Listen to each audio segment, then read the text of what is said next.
Hey guys, today another video, another tier list or DPS rankings for TOGC, Trial of the Crusader, Trial of the Grand Crusader. As you can see here, I have the data open over the range of the last 2 weeks. We are now in week 5, if I'm not wrong, and this was the ranking 2 weeks ago on week 3. Now we are on week 5, and today we look over what changed, what did not change, and so on.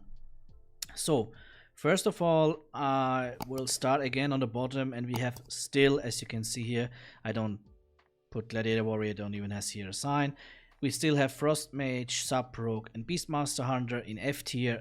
To make it clear, don't bring them to the raid. No benefit for you, no benefit for the raid. Sub Rogue had some special things that he could do in Ulduar. Now, not anymore, like for example the Algalon thing. Then we have here a little change, but that's only a really slight change. And then still WotLK C tier.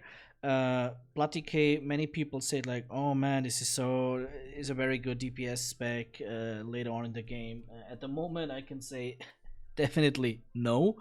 Is bad. That doesn't mean that you cannot have one in the raid, especially because of the flexibility between tanking and stuff like this is okay, but definitely it's not a good DPS.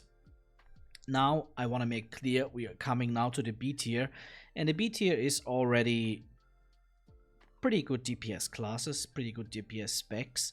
No need to, you can even bring 2 of them each if you have, I don't know, if you have a lot of players that are very good on this spec, maybe even 3. Makes not a lot of sense, but you could do it.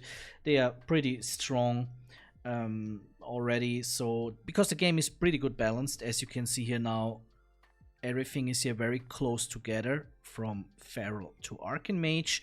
We only have these bottom specs that are not that good, and then we have the 3 very good specs. So besides that, game is pretty good balanced. We start with Arcane Mage again, no change here. Then we have a small change. Druid is getting better and better. We also have now some 4-set pieces. Maybe that is also something that is changing here. And then we have Enhancement Shaman is falling a few steps behind. Seems like now is happening what some people said. It's not that scaling good during Wrath. I'm not sure what will happen in ICC, but I have the feeling it's slightly, very slightly decreasing over time. Then we have the Shadow Priest after it, still doing pretty good. It's in the middle of the pack. Overall, Demo Warlock, you know that every raid needs minimum 1, and then we have Survival Hunter.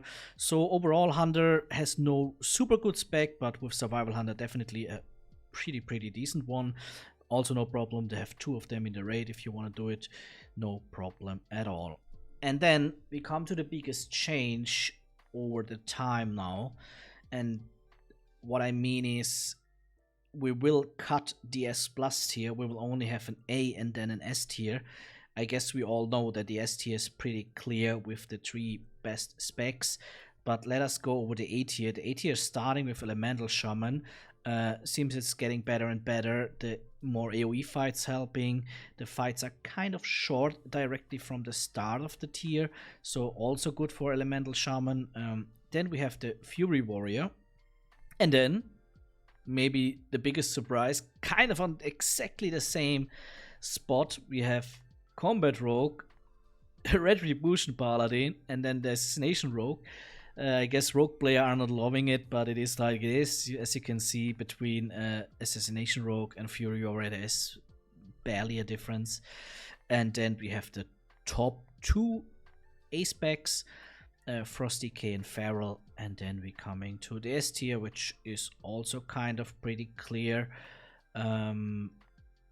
with those 3 specs, the Fire Mage, Affliction Warlock, and the Unholy DK.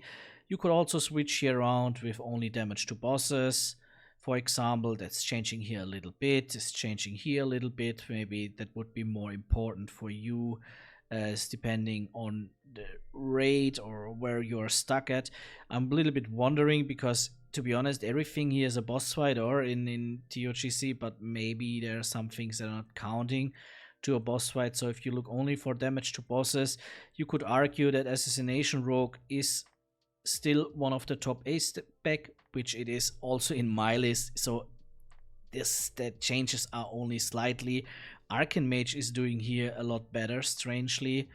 So yeah, maybe I need to find out what exactly is that here the thing with damage to bosses.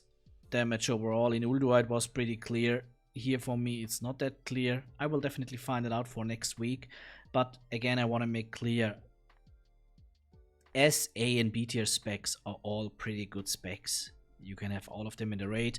For sure makes the most sense to stack the S tier specs, which are Affliction Warlock, Unholy DK and Fire Mage.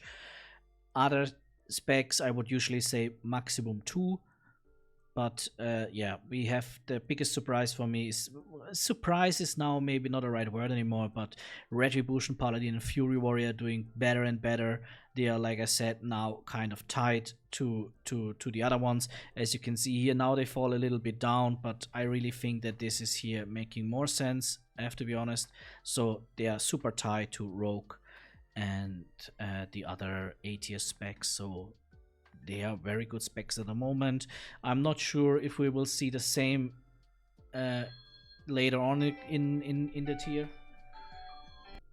Sorry, I got a quick call from the office. I'm back because I want to talk about something that is now very interesting, because not a lot of things are changing anymore, and now I guess during the tier.